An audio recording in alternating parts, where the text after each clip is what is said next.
Hello everyone, आज मैं लेके आई हूँ कुर्ती कटिंग करने का शॉर्टकट तरीका, जिससे आप सिर्फ 5 मिनट में किसी भी साइज की कुर्ती या सूट की कटिंग कर सकते हो। यहाँ तक कि आपने कभी भी कुर्ती या ड्रेस कटिंग नहीं किया है तो भी आप बिना माप लिए आप किसी भी कुर्ती या सूट कटिंग कर सकते हो। इस वीडियो को देख के बस आपको करना क्या है कि एक नाप की कुर्ती लेनी है और इसी नाप से आपने कटिंग करना है।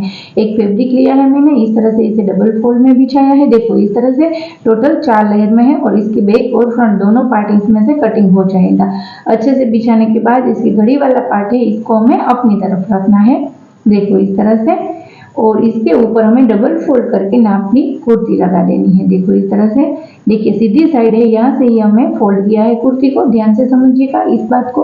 अगर आप बिगिनर्स हैं तो आपको अच्छे से समझने की जरूरत है। बिल्कुल आसान है, अच्छे से मिला लेना है। देखो इस तरह से नीचे भी जितना हमारा दामन है इतना हिसाब से हमें कापड़ को भी फोल्ड कर लेना है। डबल में भी फैब्रिक को रखा है और साइड में जो एक्स्ट्रा बचेगा इसमें से हमें स्लीव कटिंग करेंगे। ऊपर से हम 1 इंच मार्जिन छोड़ के सिलाई लगानी है, यहाँ से हमें मार्क करना है और नीचे भी फोल्ड करने के लिए रखना है। प्रॉपर तरीके से इसको अच्छे से बिठाने के बाद अब हमें इसे निशान करेंगे।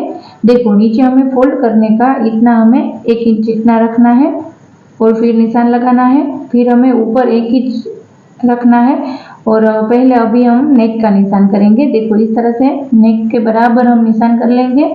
फिर हम शोल्डर के बराबर ही थोड़ा सा ज्यादा रख के सिलाई मार्जिन का फिर यहाँ निशान कर लेंगे मार्जिन छोड़ के। देख लिया इस तरह से।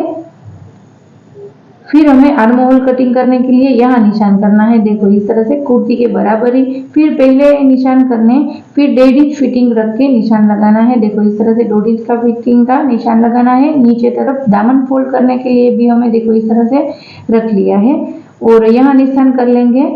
ये हमारा कट आएगा यानी कि फोल्ड होगा यहाँ से। अब आर्म होल का शेप देने के लिए देखो ये शेप है, उसको पहले हम चौक से निशान कर लेंगे कुर्ती के ऊपर। फिर यहाँ उंगली रख के नीचे इस तरह से, देखो इस हिसाब से हमें यहाँ शेप देना है। ऐसा निशान लग गया है। देखो इस तरह से एक बार और नाप लेना है हमें प्रॉपर तरीके से है या नहीं। ये जो निशान किया है देखो इस तरह से हमने सिलाई मार्जिन का भी रखा है और ये निशान किया है, इससे हमें आधा इंच थोड़ा ज्यादा निशान लगाना है क्योंकि हमारा सिलाई मार्जिन का जाएगा और ये जो ज्यादा निशान किया यहाँ से हमें कटिंग करना है।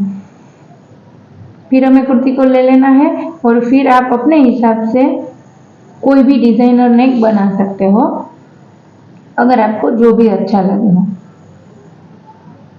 अब हमें ये जो निशान है इसके ऊपर हमें कटिंग कर लेना है।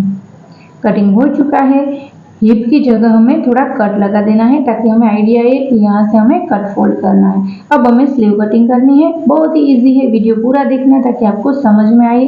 स्लीव के लिए हमें फैब्रिक को डबल फोल्ड करके रखा है।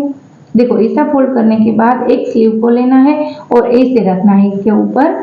अपनी साइड फोल्डेड साइड रखनी है और एक मोड़ी में हमें फोल्ड कितना करना है इतना हमें ज्यादा लेना है। फिर यहाँ एक निशान लगाना है। देखो इस तरह से,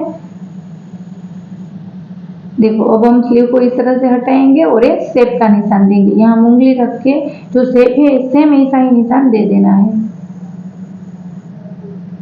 फिर यहाँ 1.5 इंच हमें सिलाई का रखना है। देखो इस तरह से। फिर स्लीव हमें आगे की बाजू का शेप देना है। देखो इस तरह से हमें दूसरा शेप भी दे देना है इस तरह से। ठीक है, अब हमें निशान के अकॉर्डिंग ही कटिंग कर लेना है। फिर हमें सेंटर में ही हम एक कट लगा दे रहे हैं ताकि स्लीव और शोल्डर जॉइंट करते टाइम आपको दिक्कत ना हो। देखो ये आगे का और ये पीछे का स्लीव हमारी कट हो चुके हैं। अब ये फ्रंट और बैक पार्ट में हमें एक पार्ट को लेना है क्योंकि पीछे वाले पार्ट में से आगे वाला पार्ट का आर्म होल आधा इंच कम होता है। तो देखो यहाँ आधा इंच पे निशान कर लेंगे हम। देखो इस तरह से यहाँ आधा इंच पे निशान कर लेंगे और फिर यहाँ हमें गोलाई दे देना है। अब ये जो नेक की विड्थ हमने 3 इंच रखती हूँ मैं यहाँ। देखो 3 इंच की विड्थ रखी है और लेंथ आप अपने हिसाब से रख सकते हो। यहाँ मुझे कॉलर नेक बनाना है तो मैं लेंथ रखती हूँ 6 इंच और इस तरह से यहाँ मैं शेप दे दूंगी और यहाँ से हमारा कॉलर होगा, ये हाफ कॉलर है। फिर मैं आपको अच्छे से निशान करके चेस्ट, वेस्ट और हिप दिखा देती हूँ। देखो ये लाइन हमारी हिप लाइन है और ये हमारी वेस्ट लाइन है और ऊपर है ये हमारी चेस्ट लाइन है। देखो हिप, चेस्ट, वेस्ट सभी हो गई। देखो ये आगे का पार्ट हमारा कंप्लीट हो चुका है और ये हमारा पीछे वाला पार्ट और ये हमारी स्लीव्स। अगर आपको इनमें से कुछ भी समझ नहीं आया तो मुझे कमेंट करना, मैं आपको आंसर दूंगी। बस वीडियो को लाइक एंड सब्सक्राइब जरूर करना।